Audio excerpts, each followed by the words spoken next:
Daddy, may dadala ako sa'yo. Ano na naman yon?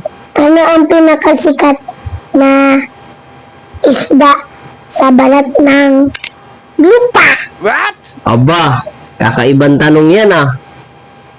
Ang alam ko, nasa dagat ang isda. Ngayon, nasa balat ng lupa. Basta, sagutin mo na lang.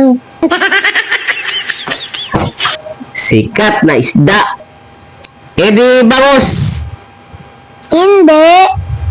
Pambansang isda yun eh. Tilapia. Hindi. Galunggong. Hindi. Aba, alam ko na. Starfish. Hindi, mali ka pa rin.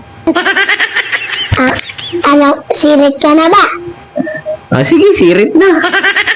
Ang tamang sagot ay tinapa. Bakit naman tinapa? Abay, yung tinapa laging nakalagay sa dyaryo.